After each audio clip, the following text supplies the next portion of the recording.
This is the first full year of gaming I've done since starting the channel, and thank you for all those who joined me on this ride. I can't believe how things have changed in that year.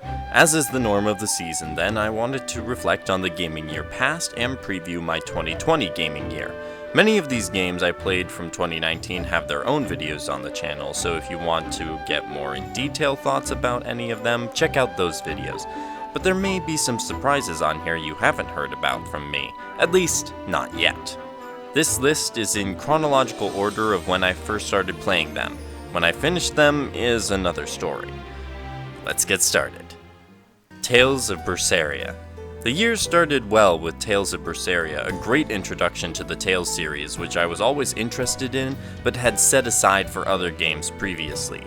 Vesperia remains one of my highlights of the year in all aspects, from gameplay to story, and I hope future games in the series can reach the heights of Vesperia, especially the wonderful cast of characters. Thronebreaker: The Witcher Tales. A strange prequel game for the Witcher games, it nonetheless charmed me with a nice story and unique card game/puzzle gameplay. I wasn't blown away by it, but I very much enjoyed my time with it, and the distinctive visual style is one I think would be nice to see in more games. Football Tactics and Glory. I have had a lot of fun making videos on this game, my first ever Let's Play on a turn-based strategy soccer game. Absolutely delightful, and a game I can see myself playing long after this year. One day it will get the honor of a scripted video about it, perhaps in the not too distant future, say around the console release time? Valkyria Chronicles 3. I've made no secret of my love for the Valkyria Chronicles series, and I had always heard good things about Valkyria Chronicles 3. Only problem, it never came to the West. But I managed through a fan translation to play it anyway, and it was worth it.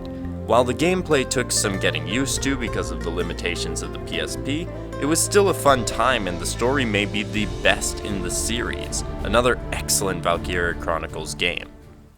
Tales of Vesperia Definitive Edition. Continuing my ventures into the Tales series, we have Tales of Vesperia Definitive Edition, one of the highly regarded games in the series. I can see why, since the cast and story was excellent. The gameplay wasn't as good to me as Vesperia, but it was still a solid and enjoyable game.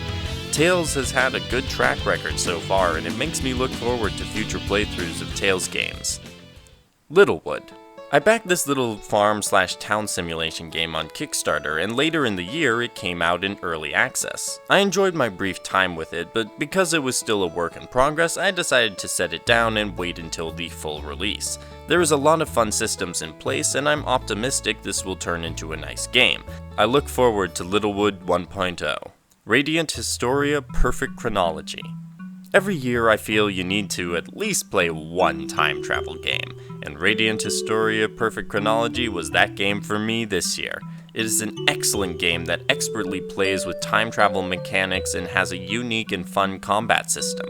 Atlas put together a great game with Radiant Historia that should be appreciated more. For the King. For the King is basically a complex board game that only works because it's in computer form. I got this game for free through Twitch and had a fun time with my adventuring party until they all died.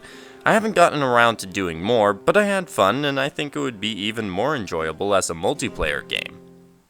Ise 1 and 2 Chronicles Plus. Ise is the other big series made by Falcom, the developers of the Trails series I talk so much about. And I've been looking for the time to get into them and decided to go for it while waiting for Three Houses. Despite their age and somewhat strange combat system, Ise 1 and 2 are enjoyable if short experiences that made me look forward to playing more of the series in the future. Fire Emblem Three Houses. This game was the big one I was waiting for, and it delivered such a rich and fulfilling meal of gameplay, story, and characters. Fire Emblem reasserted its place in my heart, and I couldn't get enough of all the blend of classic Fire Emblem with new ideas that worked so well together. I'm glad I got the chance to savor this humongous game, even if it did make my gaming backlog pile up. Age of Wonders 3. Another game I got for free, this time through Steam. I had always been intrigued by its blend of fantasy worlds, 4X strategy, and turn-based battles. I played a little bit, but I feel like I haven't quite gotten an idea for my feelings on the game. Guess I've got to play more, but I haven't really been motivated to do so. Astral Chain. Astral Chain caught my eye when it was introduced in one of the Nintendo Directs, and I was always interested in trying out one of Platinum Games' games. That plus the anime cyberpunk setting sold me on it, and I had quite a good time with it. The combat was predictably the highlight, but the story turned out better than I expected. It flew under the radar compared to other big releases, but it delivers what it promises, a polished, enjoyable game. Wandersong. A bit of a turn of direction for me, but my follow-up game to the lengthy Three Houses was the delightful cardboard cutout art-style singing adventure game Wandersong. With its puzzle platforming, I found a nice rewarding system that wasn't too harsh on mediocre players like me, and the story was a whirlwind of fun, whimsy, and deep thoughts on our place in the universe. An absolute blast of a journey to go on for me. Planet Zoo. I've been pining for years for Zoo Tycoon to come to Steam. Instead, I got this deep management simulation game that is fascinatingly detailed. The animals look incredible and the freedom to create is amazing. I have some great stories about building my zoo. It is, however, far more complex than Zoo Tycoon ever was, and so it was harder for me to get into since I think I wanted more of a pick up and play sort of game. Planet Zoo is a brilliant game, but I've got to be in the mood to put in some detailed work for me to want to play it. The Somnium Files.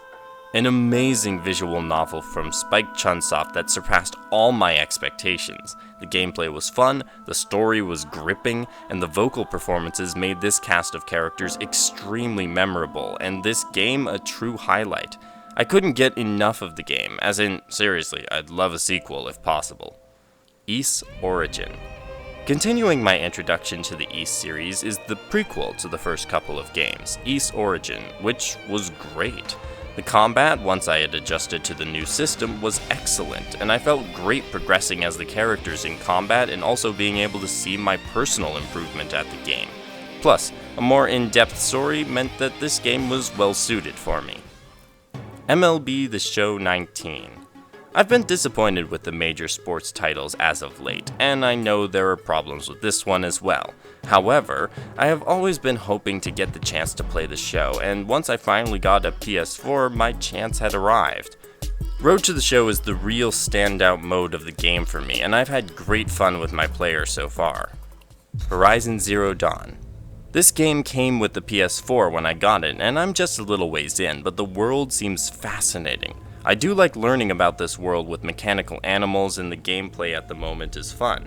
It's early days yet though, so who knows how I will feel once I get the chance to dive in more than the couple hours I've done so far. Oh, but also an absolutely gorgeous game. It is undeniably beautiful. 2019 had a whole lot of good games that I played, both new and old. But I think 2020 could be even bigger, maybe not in quantity, but in quality. The new games coming out look incredible, and there are also some older games I'm looking forward to finally sinking my teeth into. This isn't even a comprehensive list because I left out games I'm keeping an eye on but not committed to playing yet, like Cyberpunk 2077, the new historical 4X game Humankind, and Crusader Kings 3. I also have left off Vestaria Saga and Zero no Kiseki, which I talked about on this list last year since they were expected in 2019, and it might still happen, but I'm not going to get the chance to play them this year, so they're gonna move over to next year's list. If you're curious about it, you can go back to the last year's video then. Anyways, on to the games I'm looking forward to playing in 2020. Trails of Cold Steel 3. The game just got localized by Ise, and well, you know how excited I am about the next entry in the extremely underappreciated Trails series. More characters, more combat systems, more locations to explore, just more fun. I did have to put it off until 2020 though because I wanted to play the Crossbell games first, and these games are long. It will happen this year though, I promise you that, and then I'll be ready when Cold Steel 4 comes along. my delay also was long enough for it to be announced to be coming to the Switch. I might hold out for the hope of a PC port if Ise is in the giving mood. Tokyo Mirage Sessions Sharp FE Encore. The Wii U really didn't give us all that much, apart from confusion and jokes at its expense, but some games for the system were solid. I've heard that Tokyo Mirage Sessions was one of them, and as a pseudo Fire Emblem and Shin Megami Tensei crossover, that is enough to get me interested to play this game. I was delighted to hear the Switch port announcement at the Nintendo Direct and can't wait to dive into this land of idols. And I never say no to more Tiki, except for Warriors. Persona 5 Royal. Speaking of Shin Megami Tensei, look, it's the new Persona 5 game. The number of additions and updates they've made to an insanely good game is staggering. I've loved what I've seen so far, from Kasumi to the new locations and designs.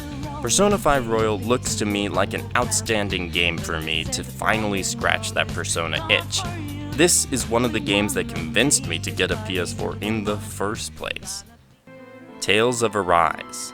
This year I got into the Tales series, as you already heard, and it seems like good timing as Tales of Arise was announced to be coming next year. It's been a while since an original game for the series came, and oh boy does this one look different. Not in a bad way though, it's still too early to tell how it's going to be, but visually it looks gorgeous in an entirely new way, and if they build off what they did with Tales of Vesperia, I'm sure I'll be satisfied. Chris Tales. I remember seeing the trailer for the game and being wowed by its art style. It is a breathtaking game, no doubt about it. A few months later I was looking at upcoming JRPGs and came across Chris Tales again, but this time I learned that there was a demo out that I could play. So I did, and it seems the game has a lot to interest me, with a nice premise, shoutouts to other JRPGs I've played, new and old, the aforementioned art, and stellar voice acting. The gameplay also seems fun, although I did feel the demo held my hand far too much. I'm waiting for more details, but I suspect we may have a gem on our hands. And that's it for now from me. I want to take this opportunity to truly thank those who have helped my channel grow this year. The opportunities I've had to interact with many wonderful people and create a lot of new content came because of the encouragement and advice from many of you. I'm deeply thankful for all the support you have given me and the channel this year. I aim to make 2020 another excellent year, and I know I have a supportive community around me to help make that happen. Thank you for joining me in 2019, and I hope to see you in 2020. Have a great new year, and happy gaming.